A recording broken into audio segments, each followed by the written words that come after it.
Friends, we're in for a treat today. Our guest speaker is the senior minister at Unity Windward Church, Reverend Gio Downer. Would you please welcome my dear friend, Reverend Gio Downer.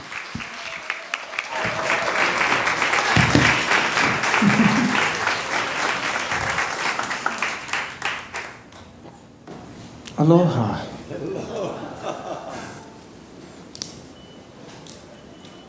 You know, there was a time a few years ago that it would be incredibly rude to use your phone in church. But there's something specific that I'd really like to do right now.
That was only a minute. And I can just imagine that some of you are thinking, what is this guy doing? I came to church to be spiritually fed. He's going to just stand there and look at me? This morning I'd like to invite you into an experience of the spiritual awakening of nothing. Something that we don't see a whole lot of in our world. If you live on Oahu, it's very likely that through the course of the day, you have an opportunity to hear an immense, wondrous symphony.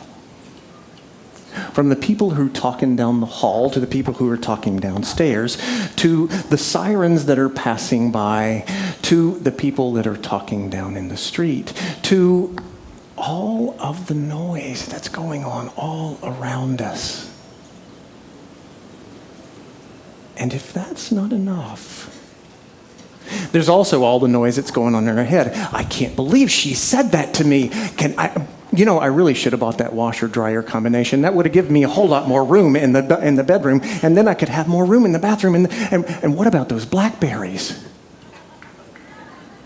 Do you sometimes have this experience? I know that in our human experience, there is oftentimes an immense array of information that we take in, and also an immense amount of information that we dismiss. But as a result of the spiritual awakening of nothing, we can allow all of that to simply pass through our lives, to simply pass through our consciousness, and allow ourselves to relax and to be in this here and now, present moment. As Reverend Levitt shared earlier, we recognize that there are 5 basic principles in unity. And these 5 basic principles are the things that we do as a spiritual community. These are the things that we do as individuals involved in a spiritual awakening. Yet this spiritual awakening is also present in nothing.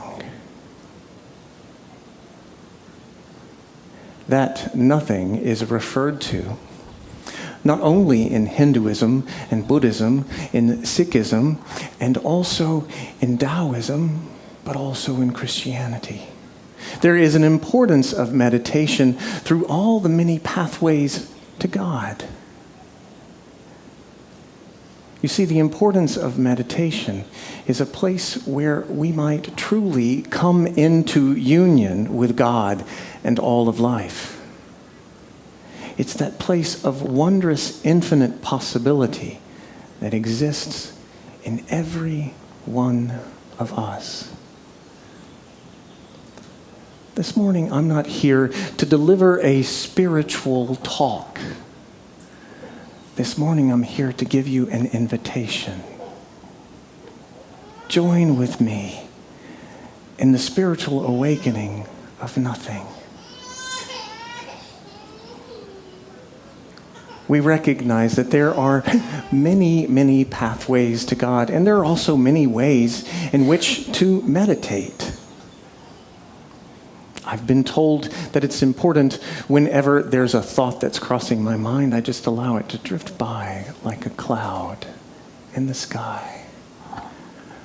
And if you're like me, there's sometimes a lot of clouds. And it's interesting to just simply allow those clouds to go by. Sometimes I've been also in the experience of a meditation known as mindfulness, where I follow my thoughts wherever they might lead, truly being present to that. And then I allow myself to be in that experience of nothingness. As I said before, there are many pathways to God. It's one of the things and principles that we stand firmly in unity. There was a man by the name of Lao Tzu who centuries and centuries ago wrote the Tao Te Ching. In the Tao Te Ching, Lao Tzu says, "To the mind that is still, the whole universe surrenders." I'm not here to advocate giving up. The surrender is so much more than just having something have power over me or me having power over the universe. The surrender is more about coming into a union of what truly is our oneness. In the silence, there is an immense amount of possibility. And there is the Christ presence that you are.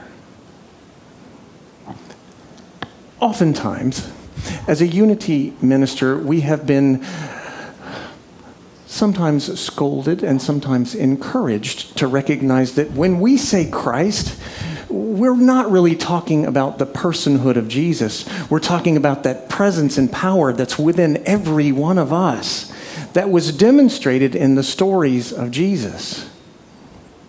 One of the stories of Jesus that has always had an immense amount of interest for me is the story of Jesus calming the waves. It actually appears in all of the synoptic gospels.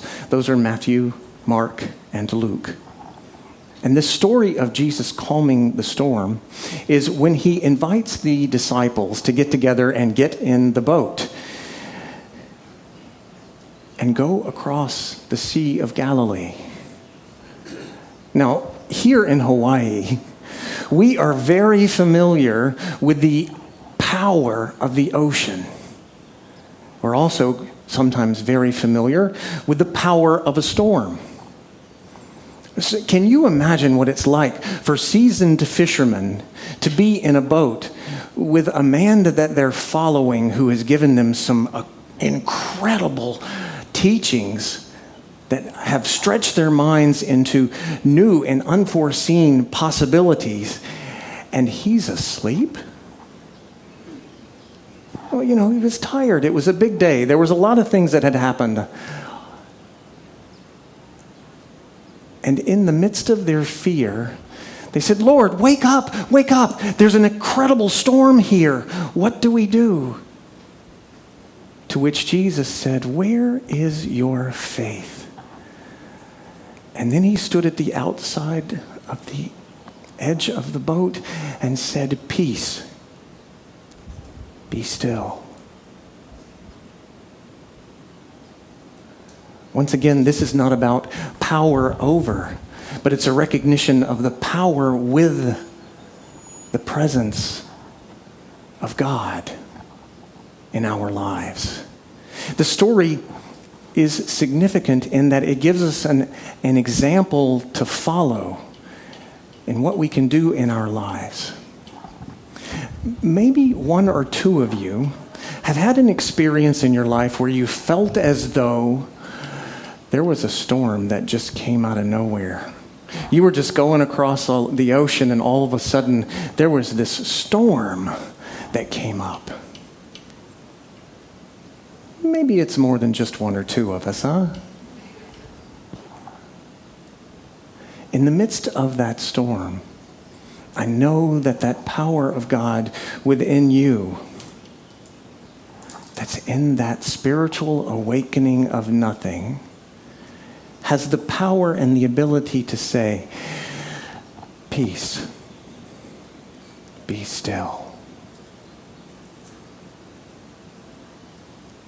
In our life experience, sometimes, even though we've gone into that place of where we say, peace, be still, we can also see that the storm's still going on. There's still all of these outer experiences that are just too much to deal with. But what's within us can overcome that in incredible ways. Because you see, that power of peace that's within you, that power of peace that is in alignment with the spiritual awakening of nothing, can truly overcome any outer circumstance. I believe it was one of the many teachings of Jesus. It's also one of the many teachings of Buddhism and Sikhism and Hinduism. So I told you I'm not here necessarily to give you a spiritual message. It's something that's already within you. Here's something else. I know that there's probably one or two of us that came to church this morning because she said I had to go. Maybe one or two of us are like, well, maybe he's there, and if I run into... Well, at any rate, if you're here for one of those many reasons, I wonder if you might be interested in the possibility that science teaches us that silence is a place in which we can generate new brain cells. This spiritual message that has something to do with meditation, I don't really know what that is, especially that weird guy who didn't say anything at the beginning of his talk is talking about meditation. But the actual presence of silence in our lives has scientific evidence that it improves our bodies. Not only do the brain cells regrow, the connections that might have once been disconnected reconnect. If nothing else, it makes us smarter. And above all else, it opens us to the presence and power of God. As has been shared before, I am the spiritual leader of Unity Windward. About 4 years ago, I made a decision that we were going to have a regular daily practice of meditation. It was going to happen at 9:45 every day, except for Fridays. And as a regular practice, I was going to adhere to that, and it was something that we were definitely going to do. There were also people who wanted to do classes and events and all sorts of other things. And someone came to me and said, I'd really like to have this class. There's a friend of mine who's coming from the mainland, and he's teaching this particular aspect of A Course in Miracles. I'd really love it if you would have him in the church. And I said, yes, that'd be great. They said, we want to start at 10 o'clock. And I said, no, we have meditation at 9:45. So I was in the sanctuary at 9:45. in meditation, and they came in after we had had a conversation about them starting the event at 10:30 at 10 o'clock. You know that friend. You probably have that friend as well. And I walked into the into the front of the church where they were laughing and they were talking to each other and they were bouncing things around. And I said, I thought we had a conversation about meditation being at 9:45. And they looked at me crestfallen and they apologized. And in that moment, I realized, oh, wait a minute, this is not what I intended to create. This is not the feeling and the sense that I was going for. And I made a decision that instead of having meditation at 9:45, that it would be a good idea for me to meditate all day long. That it was not something that was set aside at a particular time in my life, but that place where I breathe and I stop, I can do at any moment. That at any time I might enter into that Christ presence and say, peace, be still. In Unity, we recognize that our spirituality is a way of life. Yes, we see it as a practice as well, but more significantly, it becomes a way of life. I'd like to invite you in that way of life, into that spiritual awakening of nothing. I'd like to invite you to allow Christ to calm the storm within you. As I said, the amazing thing is that there's those new brain cells that get reconnected. But my experience has also been with a regular practice of meditation. I have gotten messages that didn't make sense to my rational mind. You see, one of the messages that I got was I needed to go to Unity People's Conference. This was in 2008. And my first thought was, why? I'm doing just fine being secretary of the board and it's all good. And then that voice, that feeling, that sense, that attitude continued. In 2010, I went to Unity People's Conference and I was introduced to a man named Sky St. John.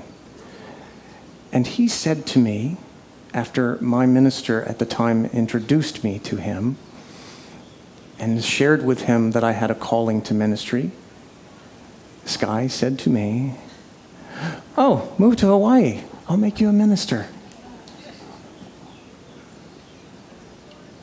16 years later, after listening to that voice within that told me that it was time for me to go to Unity People's Conference, that also told me that I had that sense and feeling in meditation, you need to move to Hawaii. I stand here on the edge of becoming an ordained Unity minister. I'm already a licensed Unity minister and have been in school with friends of mine in order to continue our spiritual education. The mystery is that spiritual education is oftentimes in the spiritual awakening of nothing. It doesn't always follow the rational mind. The co-founder of the Unity movement, Charles Fillmore, once wrote that faith thinking is not merely an intellectual process based upon reasoning. If you're looking for a nugget that you can take away with you today that says that I have to follow these steps and that's the result, I'm afraid that I might disappoint you in that regard. What I would like to offer you as a nugget is to center into that spiritual awakening of nothing at some point in your day.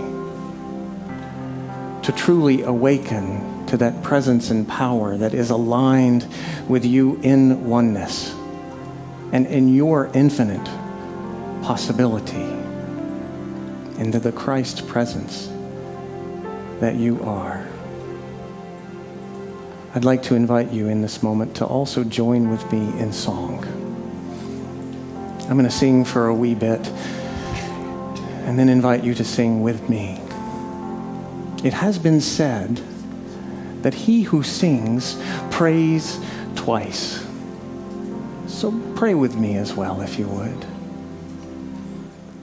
In the silence there is peace. In the silence there is unspoken joy. In the silence there's release from a world full of chaos and noise. So I wait for this precious moment when right here all that could never be said is right here in this holy silence. I find God, I find myself. Join with me in song, join with me in prayer and in meditation. In the silence there is peace. In the silence there is unspoken joy. In the silence there's release from a world full of chaos and noise. So I wait for these precious moments when right here all that could never be said, and right here in this holy silence I find God, I find myself.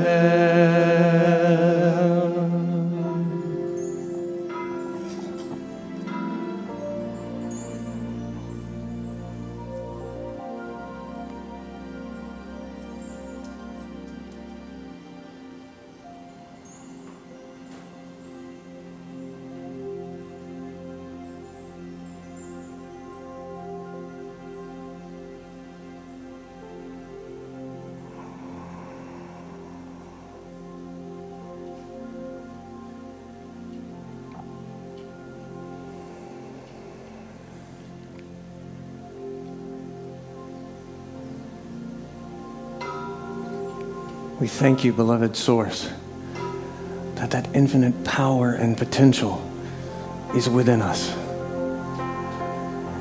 that it's within the nothing that is present in every one of us. In this day,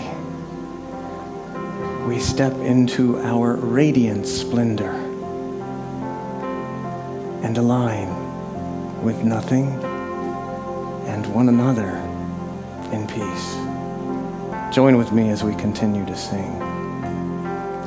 In the silence there is peace. In the silence there is unspoken joy. In the silence there's release from a world full of chaos and noise.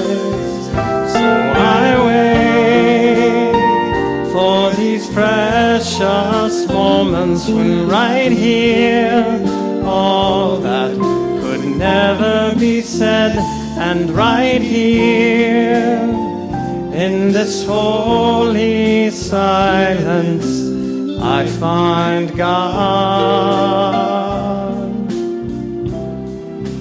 I find God, I find myself.